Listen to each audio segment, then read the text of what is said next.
சாந்தி 6/5/2024 காலை முரளி. ஓம் சாந்தி. பாப் தாதா, மதுவனம். சாராம்சம்: இனிய குழந்தைகளே, இப்பிறவியின் பாவங்களை இலேசாக்கிக் கொள்வதற்கு தந்தையிடம் உண்மையை கூறி யோகத்தீயில் உங்கள் கடந்த கால பாவங்களை முடித்து விடுங்கள். கேள்வி: இறை உதவியாளர்கள் ஆகுவதற்கு நீங்கள் எந்த ஒரு அக்கறையை கொண்டிருக்க வேண்டும்? பதில்: நீங்கள் நினைவு யாத்திரையில் நிலைத்திருந்து நிச்சயமாக தூய்மையாக வேண்டும். தூய்மையாக வேண்டும் என்ற அக்கறையை நீங்கள் கொண்டிருக்க வேண்டும். இதுவே பிரதான பாடம் ஆகும். தூய்மையாகுகின்ற குழந்தைகளால் தான் தந்தையின் உதவியாளர்கள் ஆக முடியும். தந்தை தனியாக என்ன செய்வார்? இதனாலேயே குழந்தைகளாகிய நீங்கள் ஸ்ரீமத்தை பின்பற்றுவதன் மூலம் உங்கள் சொந்த யோக சக்தியினால் உலகை தூய்மையாக்கி தூய்மையான ராஜ்யத்தை உருவாக்க வேண்டும். முதலில் உங்களை தூய்மையாக்குங்கள். ஓம் சாந்தி. தாரணைக்கான சாராம்சம்: 1. முரளியை கேளுங்கள், பின்னர் அதனை மற்றவர்களுக்கு கூறுங்கள். நீங்கள் கற்பதுடன் மற்றவர்களுக்கும் கற்பியுங்கள்.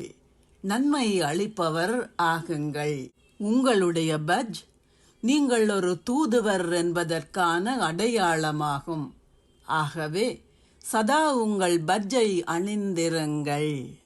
ஆசீர்வாதம்: கர்மத்திலும் யோகத்திலும் சமநிலையை கொண்டிருந்து எந்த ஒரு செயல்களின் பந்தனத்தில் இருந்தும் விடுபட்டு கர்மாத்தீத் ஸ்திதியை அனுபவம் செய்வீர்களாக. நீங்கள் கர்மத்திலும் யோகத்திலும் சமநிலையை கொண்டிருக்கும் போது நீங்கள் இயல்பாகவே ஒவ்வொரு செயலிலும் வெற்றி ஈட்டுகின்றீர்கள். ஒரு கர்ம யோகி ஆத்மா ஒருபோதும் எந்த ஒரு பந்தனத்திலும் சிக்கிக்கொள்ள மாட்டார்.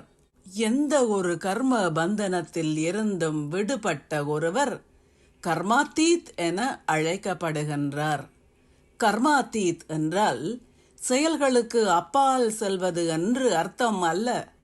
நீங்கள் செயல்களில் இருந்து விடுபட்டிருக்க முடியாது, ஆனால் எந்த ஒரு செயல்களின் பந்தனத்திலும் சிக்கிக்கொள்வதில் இருந்து விடுபட்டிருக்க வேண்டும்.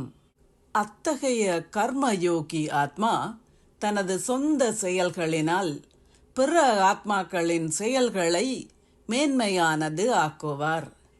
அத்தகையதொரு ஆத்மாவிற்கு ஒவ்வொரு செயலும் களிப்பூட்டுவதாகவே இருக்கும். அவர் எதனையுமே கடினமானதாக அனுபவம் செய்ய மாட்டார். கடவுளின் அன்பானது உங்களை அமிர்த வேளையில் விழித்தெழச் செய்யும் அலார கடிகாரம் ஆகும். ஓம் சாந்தி.